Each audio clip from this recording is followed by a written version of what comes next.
আজকে সারাটা দিনই মোটামুটি এরকম গ্লুমি ছিল। আলু দাও, আলু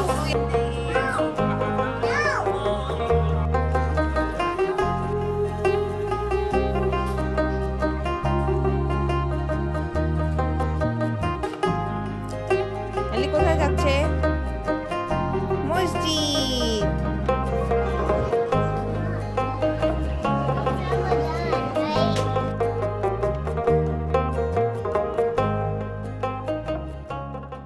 আসসালামু আলাইকুম। আজকে হলো আমাদের প্রথম রোজা। তো আজকে সারাটা দিনই মোটামুটি এরকম গ্লুমি ছিল। সকালে একটু রোদ উঠেছিল, তারপরে আবার এরকম আর কি। তো এখন এই যে আসরের টাইম শেষ হলো, ইফতারের দিকে যাব আর কি। কি প্রিপেয়ার করি দেখি। এই যে দুজন বসে বসে টিভি দেখতেছে। আমি হচ্ছে মোটামুটি প্রিপেয়ার করে গিয়েছি হচ্ছে যে বুটটা সিদ্ধ করা। কি বাবা, আর খাবে না? আচ্ছা ঠিক আছে। এখানে এই যে ডালটা ব্লেন্ড করতে হবে, ভিজিয়ে রেখে গিয়েছিলাম। মসুর ডালের পেঁয়াজও করবো ইনশাআল্লাহ। তারপরে এখানে যে বেসনটা হচ্ছে বানানো আছে। তো এখন হচ্ছে ঝটপট ছোলাটা করবো। আজকে এক্সট্রা কিছু না, জাস্ট ছোলা, পেঁয়াজু, আলুর চপ, মানে যেটা একদম বেসিক ওইটাই আর কি। আমার বাসায় এক্সট্রা আসলে অন্য কিছু খাওয়াও হয় না। বাচ্চাদের একটু পরে ভাত খাইয়ে দিব, এখন টুকটাক যা খাবে এই হচ্ছে প্ল্যান। এই জন্য আসলে এবার আমি রোজাতে খুব বেশি একদম যে মানে ফ্রোজেন আইটেম করে রাখাগুলো করি না। আমার ফ্রিজও ছোট, প্লাস আসলে মানে অত খাওয়া হয় না, তো শুধু শুধু আর ওগুলোর পিছনে টাইম নষ্ট করিনি।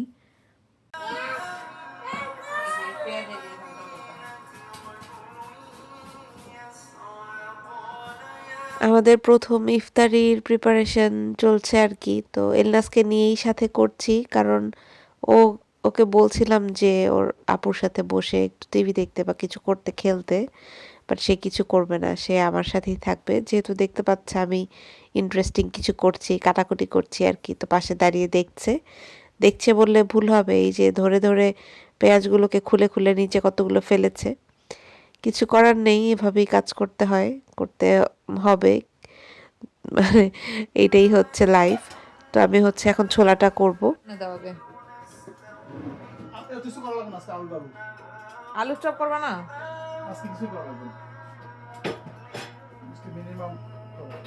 আমার ঘড়িতে তখন বাজে 5টা 7, মানে এখানে 1 ঘন্টা আগানো আর কি। তো অ্যামেলিয়ার বাবা আমাকে বলছিল যে কিছু করা লাগবে না, কারণ এলনাজ আসলে বিরক্ত করছিল, করতে দিচ্ছিল না কাজ। বললো যে কোনো রকম ছোলাটা করো তাহলেই হবে। আর ওর বাবারও এখন অফিসের এত কাজের প্রেশার, বাট তারপরেও আলহামদুলিল্লাহ ইফতারেও আমাকে যথেষ্ট হেল্প করে। প্রতি বছরই, গতবারও করেছে। তো আমি এখানে ছোলাটা করে নিচ্ছি। আর আমার মনে হলো যে না, প্রথম রোজা, যতটুকু পারি করি। আসলে আলুর চপ, বেগুনি এগুলো বানানোটা দেখা যায় যে প্রসেসটাই ঝামেলা, মানে রেশন গুলানো, এগুলোকে ভাজা। আর আমার কাছে মনে হয় যে এই যে ডিপ ফ্রাই আইটেম এগুলো খেয়ে পরে দেখা যায় অস্বস্তি ফিল হয় তারাবিতে বা ইয়েতে। তো এবার ইচ্ছা আছে, আমাদের প্রথম রোজাতেই যে খাচ্ছি, এরপরে আর ভাজা পোড়া খাবো না।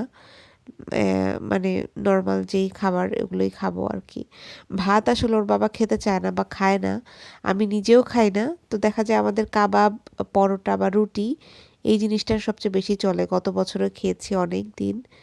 তো এই আর কি। আমার আসলে একটু সর্দি লেগেছে। আমাদের এখানে ওয়েদারটা এত খারাপ করেছে, ঠান্ডা, মানে কি ঠান্ডা সেটা বলার বাইরে, বরফের মতো ঠান্ডা।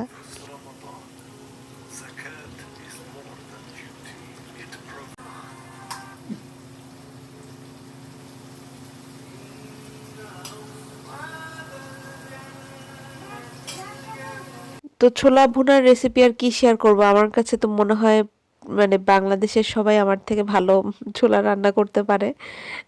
মানে ওরকম আহামরি কিছু না, সিম্পল আর কি, নর্মাল মশলা কষিয়ে করে ফেলেছি। এবার যেটা করেছি, ছোলাগুলো আলাদা করে সিদ্ধ করে রেখে দিয়েছিলাম। গত বছর ক্যান যেই কালা ছোলাটা পাওয়া যেত সেটা দিয়ে করেছিলাম। আসলে আমরা তো মানুষ 2 জন মাত্র, তো আমাদের আসলে অনেক বেশি প্রিপারেশন বা একদম পুরো ফ্রিজ জমিয়ে রাখা খাবার দিয়ে, আর অনেক বেশি খাবার আসলে ওরকম খাওয়া হয় না আমাদের।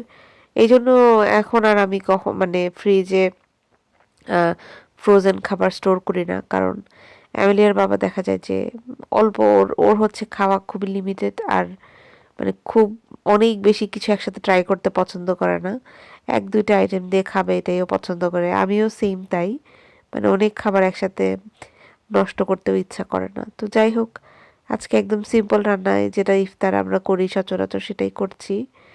এবার কোনো জিলাপিও আনছি না, কারণ এলনাজ আমাদের সাথে ইফতার করবে, ওর জন্য জিলাপি এত সুগার, এটা আসলে খাওয়াটা একটা ইয়ে, আর ওকে দিব না, কান্নাকাটি করবে, তারপর ওইটা আমরা খাবো।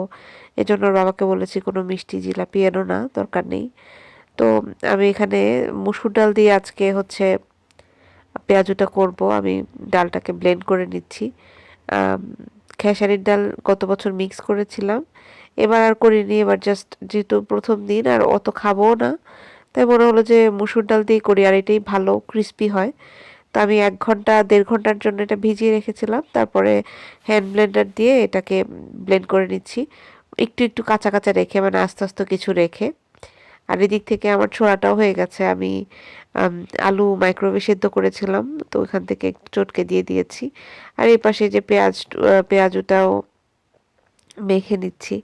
এখানে দিয়েছি হচ্ছে কাঁচামরিচ, বেশি করে পেঁয়াজ। আসলে ইফতারের রেসিপি আমি কি শেয়ার করব, এগুলো আমার কাছে মনে হয় সবাই জানে। তো যাই হোক, করছি, একটু রেকর্ড করেছিলাম আপনাদের জন্য, ভাবলাম যে আম, করি প্রথম রোজা।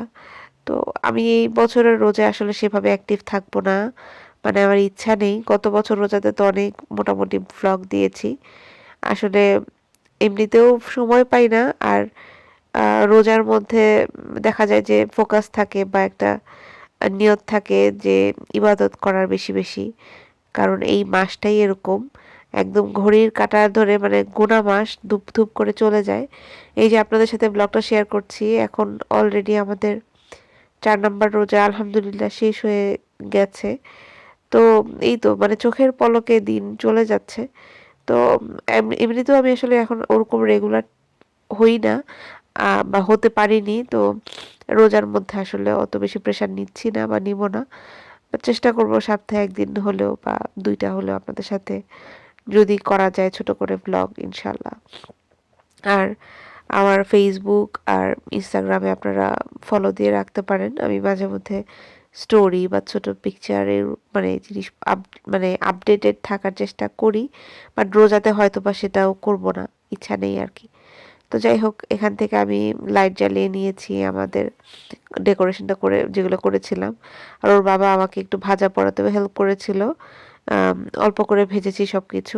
আমি ফ্রুটস কেটে সার্ভ করে দিয়েছি। আর এই তো আমাদের ছোটোখাটো সিম্পল ইফতার, ছোট পরিবার। ছোলা করেছি, পেঁয়াজু, আলুর চপ, বেগুনি, শরবত, আর হচ্ছে ফ্রুটস। এই তো, এই হচ্ছে ইফতার আজকে, আলহামদুলিল্লাহ সব কিছুর জন্য।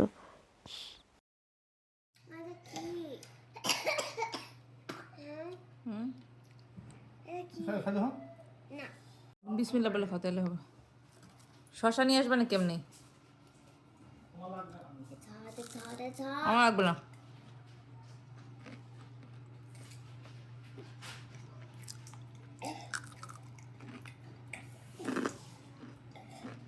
ইফতারের পরে আজকে একটু রং চা বানিয়েছি। লাল চাকে বলতেছি রং চা, আমরা অবশ্য এটাকে রং চাও বলি। তো ইফতার মোটামুটি এটা ক্লিন করেছি টেবিলটা, কিন্তু আমার কিচেনের অবস্থা 12টা। এমএলএ অজু করছো? অজু করছো মা? আমাকে হেল্প করতে হবে। আমি বাথরুমে ঠিক আছে দেখবো, আমি নেক্সট বলবো, আগে ফার্স্ট থিং এর জন্য ফার্স্ট বলবো। আচ্ছা, কুলি করতে হবে, তারপর আমি আসতেছি, দাঁড়াও। আমরা হচ্ছে মসজিদে যাব, এই জন্য তাড়াহুড়ো করতেছি। এলি কোথায় যাচ্ছে? মসজিদ। এনি যাচ্ছে। আর এমেলিয়া জ্যাকেট পরে ফুলে গেছি সবাই। আম্মু এদিক দিয়ে উঠো, এই যে এই পাশ দিয়ে উঠো, তাহলে এলনা উঠতে পারবে। যাও আপার সাথে যাও, আপার সাথে যাও, আপার সাথে উঠো, যাও জ্যাকেট পরে। তো এই ছিল আজকের ব্লগ, কেমন লাগলো অবশ্যই কমেন্ট করে জানাবেন। আর ইনশাল্লাহ নেক্সট ভিডিওতে দেখা হবে। সবার রোজা অনেক ভালো কাটুক, সবার জন্য অনেক দোয়া রইল, সবাই আমাদের জন্য দোয়া করবেন। বিদায় নিচ্ছি, আল্লাহ হাফেজ।